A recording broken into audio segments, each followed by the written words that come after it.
Fala pessoal, tudo bem? Boa noite. Começando aqui, toda segunda-feira é dia de gravação. Eu sempre gravo um vídeo, um podcast para o mundo dos investimentos.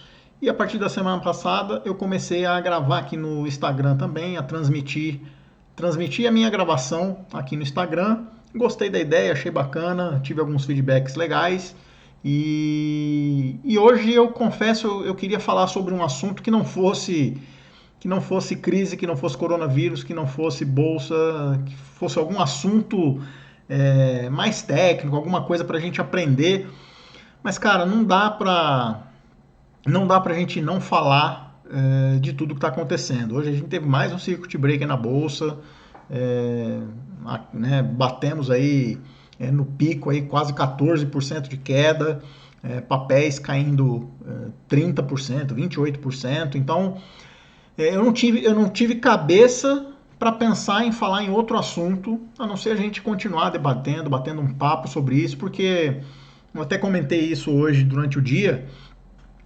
A gente tá vivendo a história, né? A gente está vivendo a história em tempo real, né? Nós estamos vivenciando um momento que vai entrar para a história, que vai entrar nos livros de história econômica, de história do mundo, enfim. E não dá para a gente ignorar esse assunto, não dá para não falar sobre ele.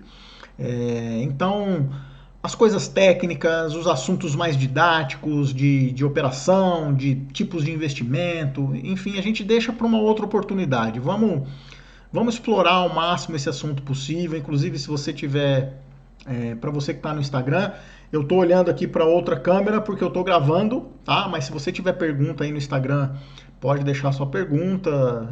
Eu tento responder mais para o final.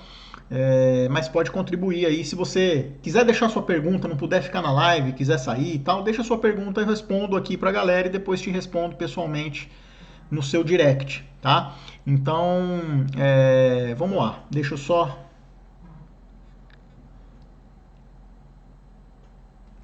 Então vamos lá. Cara, hoje a gente como está se tornando costume, né? Acordamos hoje no dia 16 de março, numa segunda-feira, com notícias vindas do mundo, né, dos Estados Unidos, vários bancos centrais ao redor do mundo cortando as suas taxas de juros ainda mais, os Estados Unidos levando taxa de juros próximo a zero, tudo isso para incentivar e injetar liquidez na economia. Injetar liquidez significa colocar dinheiro na economia para que as empresas não deixem de trabalhar, as pessoas não deixem de consumir, que o crédito não fique escasso, para que a economia não pare, né? E logo cedo já se via, né? Logo na madrugada já foi possível ver que os índices de ações na Ásia estavam caindo. Depois, ao longo da manhã, as bolsas europeias foram abrindo também fortes baixas. Depois, os índices futuros, tanto das ações brasileiras quanto do mercado americano, também foram abrindo. E aí a gente viu que, né, tudo indicava que mais um dia na bolsa ia ser de circuit breaker, mais um dia de sangria na bolsa brasileira. E consequentemente dólar alto, né? Aliás, pela primeira vez na história, hoje, por isso que eu digo que não dá para a gente falar de outra coisa a não ser esse assunto, porque hoje a gente fechou o dia pela primeira vez na história com dólar acima de R$ 5, né? Eu até brinquei na semana passada com alguns clientes, com algumas pessoas, que eu achava que eu ia morrer e não ia ver o dólar acima de R$ 5, e ainda bem que eu não fiz essa observação para ninguém antes. Mas enfim, é inacreditável, né? Se alguém me falasse em dezembro que o dólar ia estar a R$ 5 em março, eu era capaz de apostar uma grana alta, porque eu não acreditava nisso.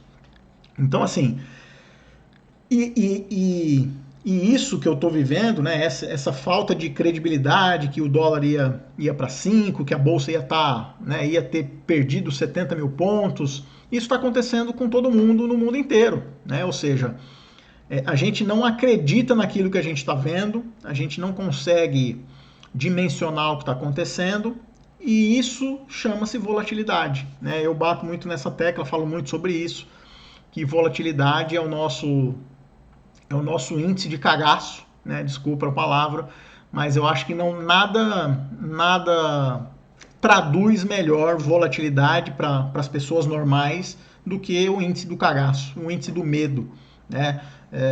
O medo dos investidores faz com que a volatilidade suba. E o que é a volatilidade?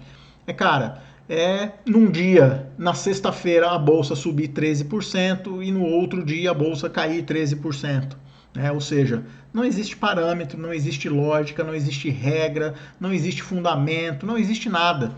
Estava vendo hoje, no final do pregão, ações das empresas aéreas como a Gol, por exemplo, que em menos de um mês caíram 77%, 70%, mais de 70%, não sei exatamente, mas mais de 70%, o que é muita coisa, né? Claro que as empresas aéreas estão sofrendo demais, porque elas sofrem nas duas pontas, né? Na ponta da receita e na ponta das despesas, né? As despesas aumentam e os custos aumentam e as receitas diminuem, porque muitos voos cancelados, muitas rotas canceladas, principalmente as internacionais.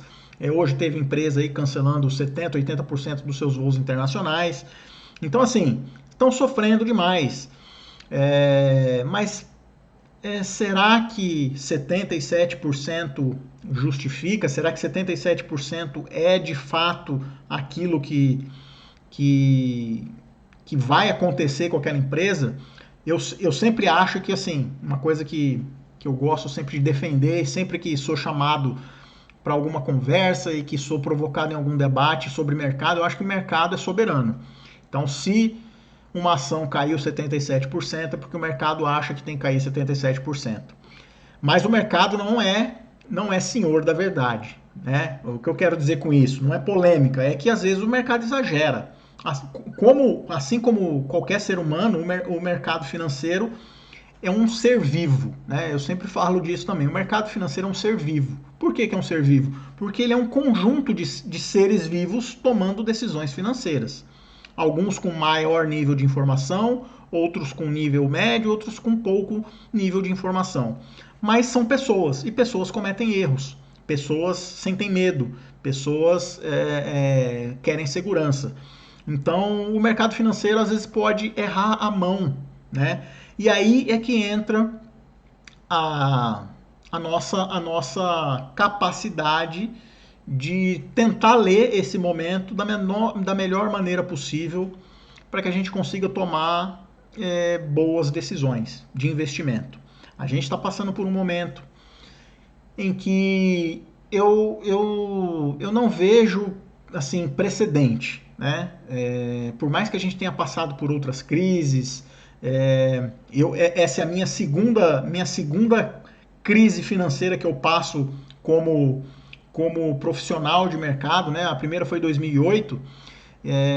Claro que você vê semelhanças na volatilidade, na irracionalidade, na falta de parâmetro que o mercado fica quando esses momentos aparecem.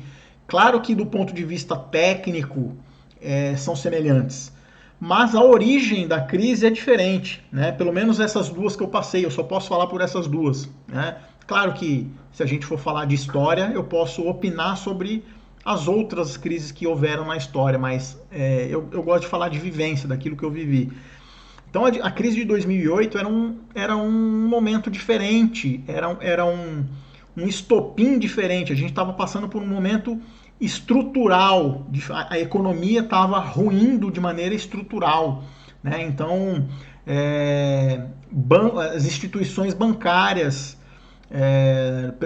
ao redor do mundo sofrendo demais, com problemas de crédito, com problemas de liquidez, muitos bancos quebrando, falindo, muitas pessoas com problema no mercado imobiliário, né, principalmente nos Estados Unidos. Principalmente não, a concentração do problema foi nos Estados Unidos, em que muitas pessoas do dia para a noite ganharam uma dívida gigante e foram morar tiveram que se viram obrigados a morar na rua, porque não tinha mais casa e ainda tinha uma dívida.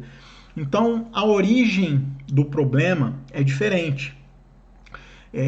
Porque aquilo, bem ou mal, aquilo era meio que previsível pelos sinais que a economia dava, né? Por alguns sinais que eram captados de que, cara, isso aqui não está cheirando bem, isso aqui não está andando direito, a engrenagem estava meio emperrada e muitas pessoas já naquela época apostavam na queda, achavam que o mercado não tinha muito mais sustentação. Essa crise de agora, ela é diferente, por quê? Porque, primeiro que ela veio muito rápida, sem dúvida nenhuma é a crise mais rápida da história, né? Em menos de um mês, as bolsas ao redor do planeta encolheram muito, né? Perderam muita valorização. E então ela veio meio que de surpresa, ninguém esperava por esse movimento, e mesmo que se alguém ainda visse que isso era um problema, ninguém imaginou que ia tomar a dimensão que se tomou. E que pior, que para resolver este problema, se o mundo quiser resolver este problema de maneira rápida, o mundo tem que parar. Olha que louco, né? Se a galera quiser resolver de maneira séria, tanto é que nos Estados Unidos já está assim, na Europa já está assim, na China foi assim, a solução é fica em casa, velho, não sai de casa. Então você não sair de casa implica em muita coisa, em você não comprar, em você consumir menos, nas indústrias produzirem menos, ganharem menos, ou seja, tem que dar uma parada para que dê tempo para o vírus se dissipar, sair, enfim, a gente perca aquela onda exponencial de crescimento. Então, é um negócio muito louco, porque, cara, ninguém quer parar. Ninguém quer parar a economia. Por quê? Porque, cara, isso dá prejuízo financeiro, né? Tem muita gente ainda colocando o financeiro acima da saúde, né? E a crítica seja feita, aqui no Brasil também está assim, pelo menos nesse momento. A gente está vivendo um período em que os poderes não se falam de maneira harmônica, né? Ficam colocando a culpa nas costas do outro, quando os dois têm essa responsabilidade, os dois poderes principais, né? Que são o legislativo e o executivo. Então a gente fica passando a gente fica no meio de um tiroteio, né? Sem ter muito o que fazer, porque a nós nos resta o quê?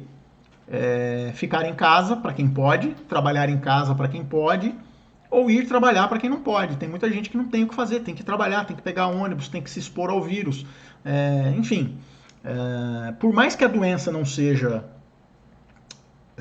assim, não tenha uma letalidade alta, cara, é uma questão é uma questão sanitária, uma questão de saúde pública, de que se não cuidar, se os governos não tomarem as providências necessárias, isso vai se espalhar de uma maneira exponencial tão gigante que vai morrer muita gente, que vai dar um impacto também econômico, porque se morre muita gente, também se tem impacto econômico, óbvio.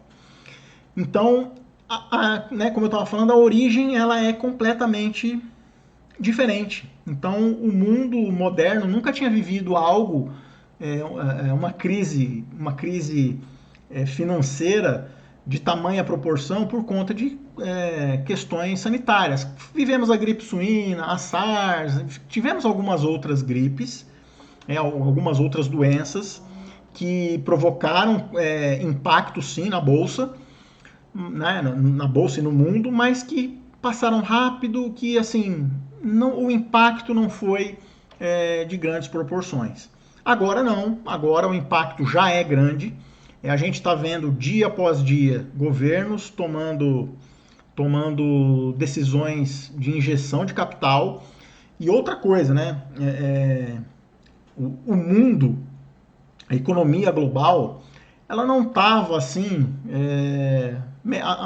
não estava tão pujante, né? Isso era uma preocupação, inclusive, dos mercados, de que a economia global estava encontrando dificuldades para crescer, que a economia estava estava realmente emperrada, né? Não estava conseguindo decolar, e muitas pessoas acreditando numa possível recessão, numa possível retração econômica. É isso falando de mundo, né? O Brasil estava vivendo um momento um pouco diferente, porque o Brasil ele veio caindo por muitos anos, por muito tempo, por um período prolongado. Parece que encontrou o fundo do poço e depois, né, parou de cair e começou a crescer. Parecia que a gente estava levantando o voo, parecia que a gente estava saindo do lugar quando vem o coronavírus e, né, dá uma pancada na cabeça e faz a gente provavelmente cair novamente.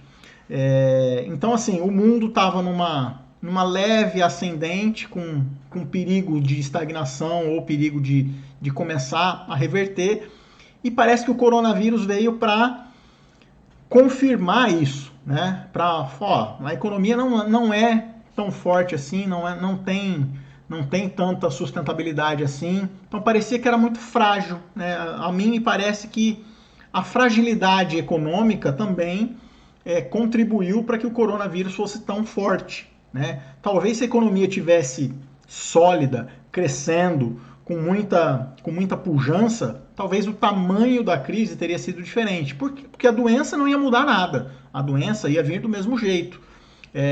Mas é que, como a gente estava vivendo num momento muito frágil, eu acho que foi o suficiente, né? Foi aquela pecinha que faltava para você arrancar e desmoronar o castelo. E assim, eu diariamente converso com os clientes, com outras pessoas, e as perguntas se repetem, as dúvidas são sempre as mesmas. Tá, mas o que eu faço?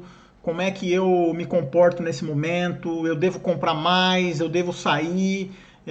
Bate aquele desespero, bate aquela agonia, né, de ver, principalmente para quem já está no mercado, para quem já tem posições em ações principalmente, bate aquela agonia, porque, cara, o mercado em 2019 subiu 30 e poucos por cento, bolsa rompeu 100 mil pontos, houve o dobro de gente na bolsa, então foram mais de 1 milhão de investidores na bolsa, e, né, isso parecia, né, muitas pessoas falando, a bolsa vai... Muitas pessoas e muitas corretoras, muitas casas corretoras projetando o Ibovespa 140 mil, 150 mil, as pessoas já querendo desvendar, querendo entender quando que a Bolsa ia bater os 200 mil, enfim, se viu de tudo no mercado, né? E isso é uma coisa que a gente pode ter como lição. Isso é uma história que se repete ao longo dos anos, é de que quando o mercado de renda variável está muito popular, né, isso sem preconceito, tá? Isso a gente verifica ao longo do tempo, verifica ao longo da história. Quando a bolsa fica popular demais, quando todo mundo acha que a bolsa é o melhor lugar do mundo, que os investimentos, né, em bolsa vão fazer as pessoas ficarem milionárias, que bolsa de valores começa a substituir o futebol na rodinha de assunto. Quando está todo mundo falando sobre isso, existe no mercado, né, entre as pessoas que trabalham no mercado há muito tempo, a seguinte sensação: olha, quando está todo mundo falando é porque a festa está chegando no fim, né? Talvez seja a hora de apagar a luz, seja a hora de você sair da festa. E isso acontece ao longo da história. Isso aconteceu em 2007, por exemplo, quando a bolsa não parava de subir, que era a festa do caqui, todo mundo comprava e ganhava dinheiro, tinha IPO na bolsa, todo mundo ganhava 20%, 30%, era uma festa danada na bolsa, todo mundo falando de bolsa, a própria Bovespa na época falando que naquela época, em 2007, a gente já ia bater 1 milhão de investidores, e beleza, aí fomos lá nos 74 mil pontos. Pouco depois dos 74 mil pontos veio a crise, né? Veio a crise de 2008, e aí a bolsa saiu de 74 mil pontos para 29 mil pontos, né? Então, assim, uma queda vertiginosa, uma queda que ninguém esperava, que ninguém projetava, que ninguém acreditava, assim como eu não acreditei, por exemplo, que o dólar fosse bater R$5. E nesse momento de de instabilidade, esse momento de crise, eu não consigo ver ainda, né? Eu ainda não consigo ver uma saída para parar de cair. Eu não estou dizendo que vai cair, mas eu ainda não vejo medidas suficientemente sólidas para que o problema se resolva. Né? Eu gosto de sempre de analisar as coisas da seguinte maneira: qual é o problema? O problema é o coronavírus. Ele se espalha de maneira rápida e mata um público X, que é o público mais idoso. O que está sendo feito para isso? Então, na China foram tomadas medidas radicais. Construção de hospitais em 10 dias, meio que um toque de recolher, todo mundo ficou em casa 2, 3 semanas no Ano Novo Chinês, ninguém saía de casa. O que aconteceu? Hoje, nos hospitais não tem mais ninguém infectado, o índice está caindo. Tomaram-se medidas radicais, medidas concretas, medidas sólidas de que, nós vamos sofrer aqui um mês, mas nós vamos resolver o problema. Alguns outros países estão tomando medidas assim, mas por aqui a gente está longe disso. Claro, os governos estaduais estão tomando medidas de suspensão de eventos, suspensões de aglomerações. Os governos estaduais, né, começaram esse movimento por recomendação do Ministério da Saúde, mas a gente não vê essa vontade de resolver o problema.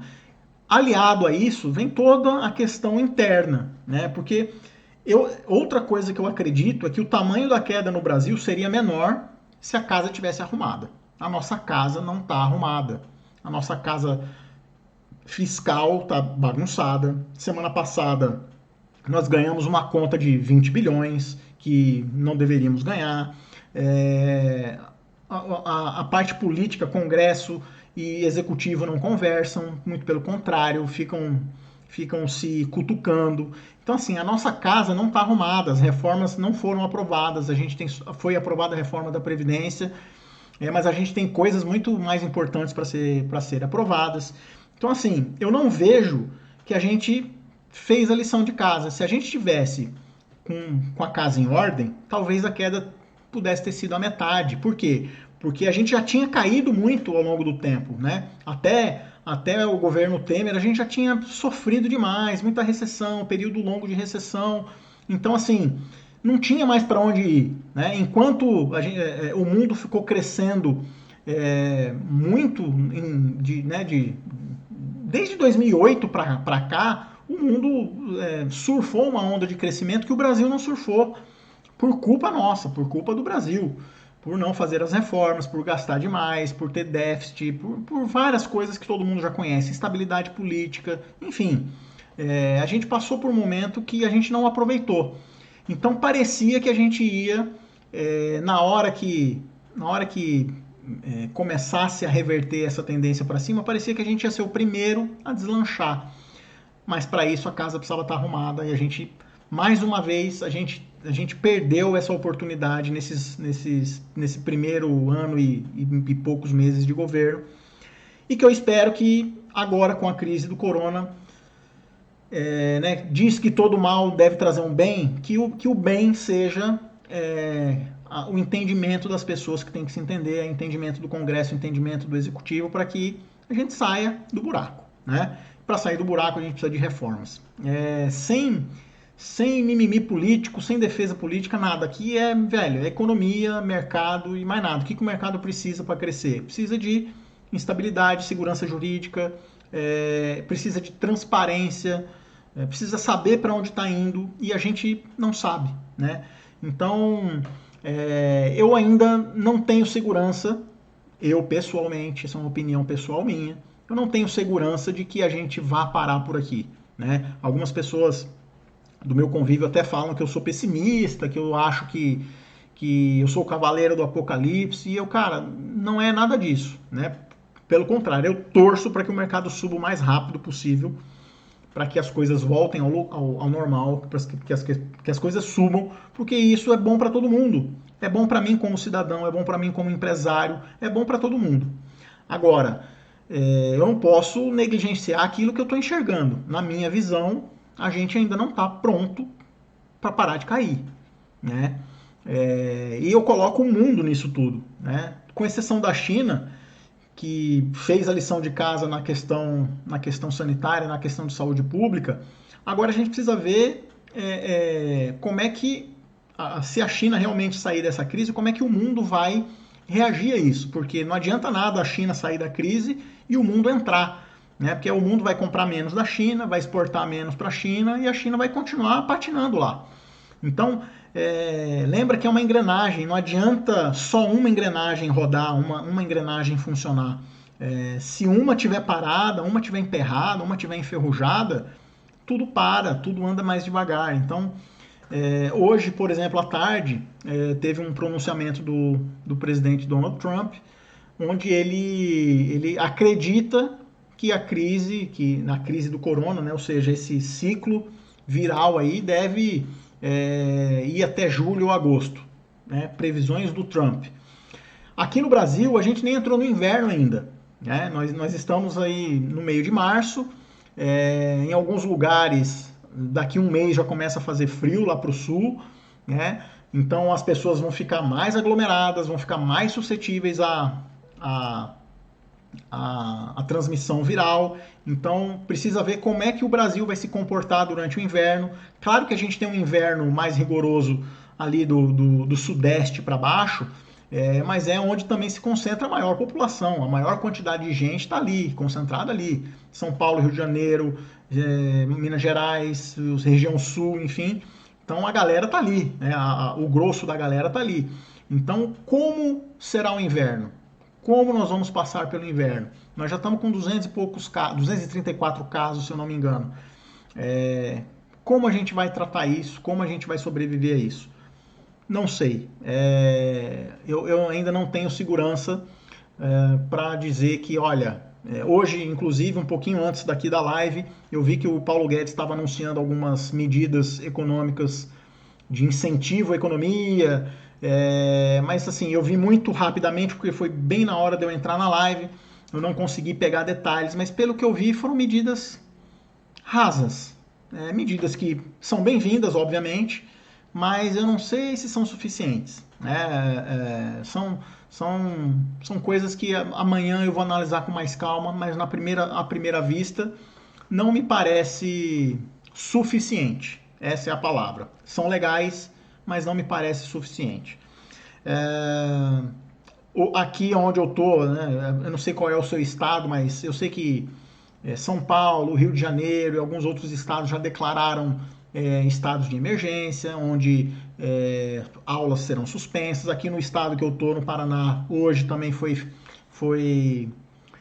feito um decreto pelo governador local, também fazendo algumas determinações, entre elas a suspensão das aulas em escolas e universidades.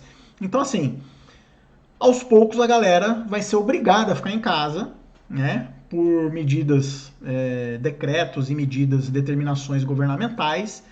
E aí a gente vai ver como a economia vai se comportar, como as empresas vão se comportar, como tudo vai correr. E aí, como eu comecei a falar do assunto, as pessoas sempre me perguntam, os clientes, a maioria das pessoas perguntam o que fazer, como agir, como se comportar, qual é a melhor maneira de agir nesse momento. E aí tem várias respostas, né? A primeira é, se você não está no mercado, se você não tem nenhum investimento hoje, né, se você é uma pessoa que tem liquidez, tem dinheiro em alguma coisa, no banco, em alguma aplicação financeira, seja lá qual for, mas ainda não está no mercado de ações, talvez seja a hora de começar a entrar. Eu não sei se nós estamos no fundo do poço, eu não sei se a bolsa vai para 50 mil, vai para 60 mil, ou se hoje foi a mínima e ela vai voltar para 100. Isso é uma coisa que não dá para saber. Eu não consigo te dizer, olha, compra que agora, daqui não cai mais. Isso era uma coisa que a gente viveu em 2008. A bolsa estava em 74 mil pontos, e aí bateu 70 mil pontos, a gente achava que ia subir. Falar, não vai perder os 70 mil pontos. Aí perdeu os 70 mil pontos, a gente achava, não, mas agora vai voltar. E até a gente acreditar que o mercado estava em queda, olha, realmente vai cair. A bolsa estava quase 50 mil pontos, né? Então a queda já era muito grande, a gente já tinha perdido uma oportunidade, já tinha perdido o time. Então aqui, claro, a bolsa já caiu demais, já caiu, perde 30%, enfim, cada dia tem um valor diferente. Eu não gosto de ficar medindo isso, eu sei que caiu demais, mas assim, não tem nada tão ruim que não possa piorar e nada tão bom que não possa melhorar, né? Isso é uma coisa que eu aprendi e reforçou aqui no mercado. Aqui eu tive esse reforço no mercado financeiro. Quando você acredita que as ações já caíram demais, que aquilo ali é o fundo do poço, o mercado te ensina uma lição. Olha, não é o fundo do poço, eu consigo cair mais. Só que a gente nunca sabe, a gente não tem bola de cristal, a gente não tem essa visão. O que a gente tem que ter é um nível maior de informação, a gente tem que estudar mais o assunto, tem que estar mais por dentro do assunto. E quando eu digo estar por dentro do assunto, não é por dentro das notícias. Também. Você tem que saber o que está acontecendo, mas você tem que estar por dentro das operações de mercado, o que dá para você fazer, quais são os produtos financeiros que existem, como eles funcionam, quais são os produtos financeiros mais adequados a você, ao seu perfil, aos seus sonhos, aos seus objetivos de vida, o que você quer com aqueles investimentos.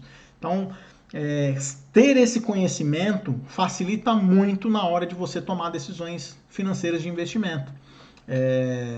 E depois disso,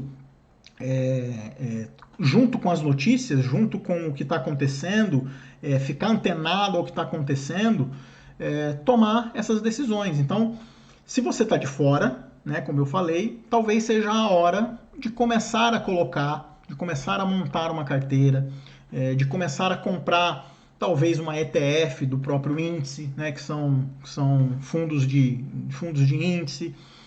Talvez seja a hora. Né? Eu tenho 100 mil reais, eu devo entrar na bolsa agora? Deve. Mas eu vou comprar os 100 mil reais? Não.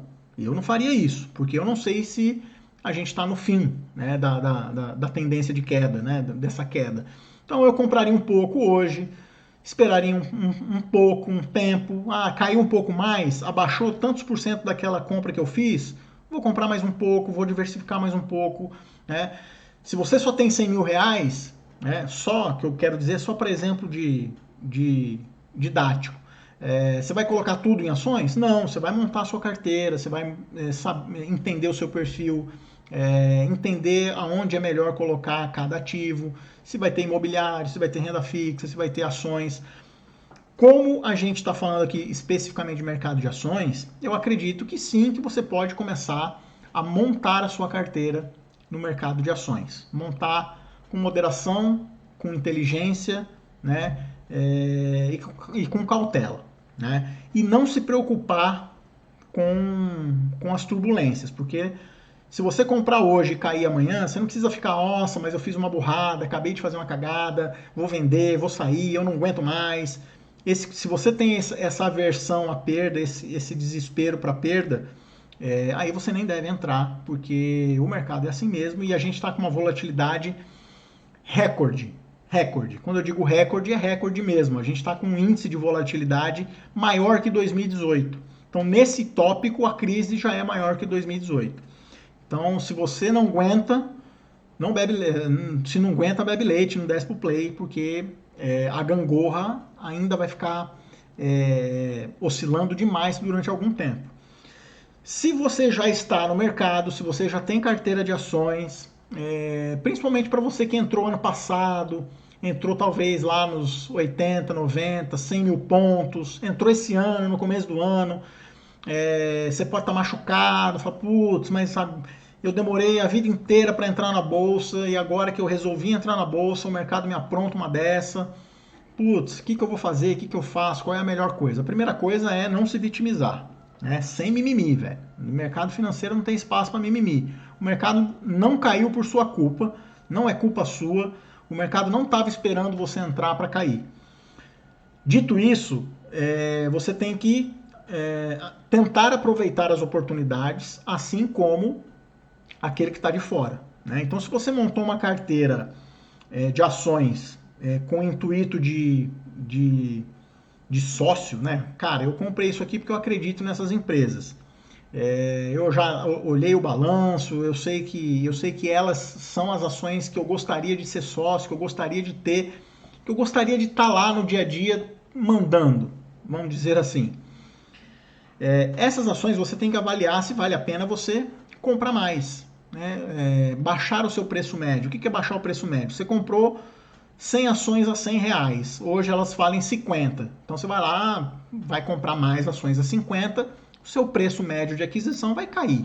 Né? E aí, quando o mercado voltar, se ele voltar, você tem um preço melhor de aquisição, você espera menos tempo para recuperar esse tempo em que você teve perdendo, né? Que são uma outra coisa que a gente tem que deixar claro.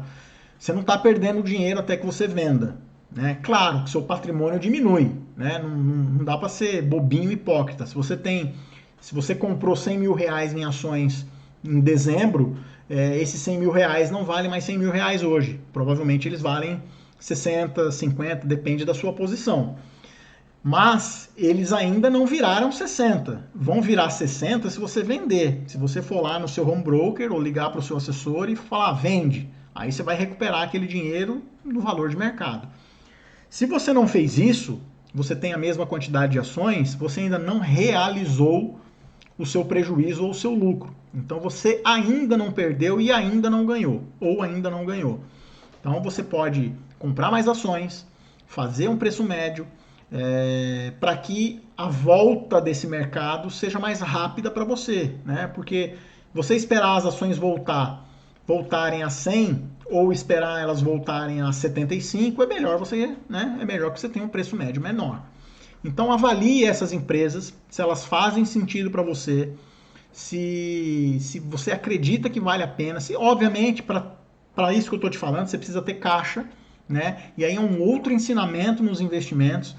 É sempre recomendável que você tenha na sua carteira investimentos de maior liquidez, né? Por mais que eles te deem menos rentabilidade, é importante você ter esse tipo de investimento para várias coisas. Para uma situação de emergência, para uma oportunidade que pode aparecer, por exemplo, no mercado imobiliário físico. Então, de repente, apareceu para você o seu cunhado querendo vender um terreno e, cara, ele quer desfazer do terreno, um terreno barato, que se você comprar, você vai estar fazendo um bom negócio. Para isso você precisa de dinheiro, precisa de liquidez. Não que eu acredite que essa seja uma boa operação, estou dando um exemplo. Você vai lá e faz a operação. Agora é um momento de oportunidade, né? Sempre cara. Eu sempre acredito nesses momentos como momentos de oportunidade. Então, se você tem caixa, se você tem dinheiro em caixa, basta você resgatar essa grana e começar a aportar novamente em algumas ações, baixando seu preço médio, aumentando a sua posição em carteira, para que você pegue a volta de uma maneira mais robusta, né? Por quê? Porque a gente não tem outras modalidades de investimento aqui no Brasil. Ou é renda fixa, ou é renda variável, ou é uma mescla das duas coisas, ou é imobiliário, que também, se o mercado tiver capengando, o mercado imobiliário também trava. Então, assim, a renda fixa provavelmente vai sofrer mais um baque, não sei se essa semana ou na semana que vem, que provavelmente o Copom tende a seguir o movimento dos bancos centrais internacionais e cortar mais um pouquinho da taxa de juros. O que vai fazer com as aplicações de renda fixa ficarem ainda mais menos atrativas. Né? Então, nos resta a renda variável. E a renda variável, ela por definição, ela precisa que no longo prazo ela seja positiva. Por quê? Porque as empresas que estão lá buscam crescimento constantemente, buscam gerar valor para os seus acionistas, buscam distribuir dividendos. E para distribuir dividendos, elas têm que ser eficientes, têm que vender mais, gastar menos.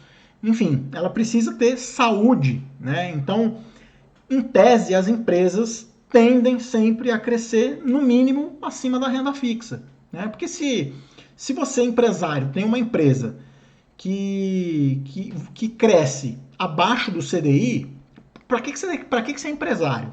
Para que você vai ser empresário se você tem uma empresa que rende abaixo do CDI. Vende a porra toda, bota no CDI que você está mais no lucro, certo? Então o empresário, por definição, ele quer um retorno maior do que o CDI. Vamos ser bem simplista, tá? É um pouco mais complexo que isso, mas para que a gente se entenda, para que você entenda a mensagem que eu quero passar, de que a bolsa no longo prazo ela tende a se valorizar, não é por um achismo, é porque a natureza das empresas, a natureza de quem está ali é crescer, é gerar mais riqueza, é gerar mais valor, né?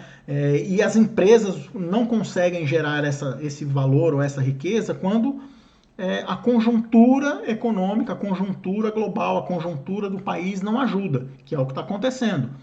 Quando a base está formada, quando o terreno está sólido, está fértil, né, ou seja, quando os governos dão condições, a economia dá condições, as empresas vão crescer, né? Sempre. Tá? As empresas que não crescem vão fechar e vão sair da bolsa, enfim, mas o conjunto delas, o índice, tende a crescer. Né? Então é por isso que a gente diz que no longo prazo a tendência é que recupere. Por conta dessas questões. É claro que você pode passar por um período de recuperação muito lento, muito longo, mas por quê? Porque aí vai depender do solo em que aquela conjuntura econômica está sendo plantada. Se ela estiver sendo plantada com base sólida, com economia pujante, com pleno emprego, com baixa inflação, com crédito, né, com coisas saudáveis ao redor, a economia vai voltar a crescer mais rápido. Né? E todo governo tem interesse que a economia cresça. Então é por isso que nenhuma queda dura para sempre, porque o governo precisa de mais impostos, mais arrecadação, precisa de mais emprego e para isso ele precisa tomar atitudes, precisa tomar providências para proporcionar isso para as empresas. Então a tendência é sempre que a bolsa suba no longo prazo. Né? A gente não sabe quanto tempo isso dura, não dá para saber a dimensão disso. Eu acredito que a bolsa, aí é um feeling pessoal meu, tá? Não é nenhum estudo, nenhuma análise, é um feeling, tá? De que a bolsa ainda pode chegar perto dos 10 mil pontos em dólar, tá? Não se assuste com os 10 mil pontos. 10 mil pontos em dólar, que é a imagem, que é o preço que os estrangeiros veem quando tentam tomar uma decisão de investimento aqui no Brasil. A gente hoje está aí por volta de 14 mil pontos em dólar. Né? Então, tem bastante chão. Claro que não dá para cravar isso, não dá para te afirmar, vai chegar lá, não compre nada agora, porque não tem nada a ver. Como eu disse no começo, eu torço para que amanhã alguém divulgue uma vacina fácil de ser produzida e barata. Né? Que seja fácil de ser produzida, fácil de ser distribuída e que seja barata. Para que isso acabe rápido, acabe logo e tudo volte a crescer normalmente. Mas, como a gente não sabe, como a gente não consegue enxergar o horizonte, a gente não tem essa certeza, ninguém tem essa certeza. Se alguém falar que tem, tá mentindo, tá jogando caô para cima da gente, ninguém sabe. Tá? Então, por isso que é tão difícil fazer previsão, por isso que é tão difícil dizer um cenário próximo da realidade, porque a todo momento decisões são tomadas que mexem drasticamente no mercado, tá bom? Então é isso, hoje era um bate-papo, mais um bate-papo, como eu disse no começo, não dava para negligenciar tudo que está acontecendo, não dá para não falar no assunto, não dá para a gente se omitir, eu não podia chegar aqui e falar de uma coisa que, apesar de ser importante no mundo dos investimentos, neste momento não ter muita relevância. Então eu preferi continuar batendo esse papo, tirar aí as dúvidas de quem tiver e vamos para frente. Amanhã é mais um dia, vamos ver quais são os impactos que as medidas do governo, que o governo tomou hoje, que o Paulo Guedes anunciou agora no final do dia, no comecinho da noite, na verdade. Vamos ver o impacto que isso vai dar na bolsa amanhã. Como a volatilidade está muito alta, eu até acredito que amanhã deve ocorrer um movimento de alta, alta expressiva, não dá para saber quanto, a não ser que alguma coisa lá fora continue muito azeda, né, que puxe a gente junto, né, para o buraco. Mas a tendência é de que alguma melhorazinha deve ter amanhã, mas nada definitivo. Assim como eu não acreditei que quando a bolsa subiu na sexta-feira 13%, eu não acreditei que era o fim da crise. O mesmo não vai acontecer se a bolsa sumir amanhã. A bolsa é sempre feita de altos e baixos. Tem sempre pessoas que acreditam que agora é o momento de comprar e tem pessoas que acreditam que ainda não é hora de comprar. E essa briga, quem tiver mais força nessa briga leva o prêmio do dia. Então hoje, aqueles que acham que a bolsa ainda vai cair ganharam a briga.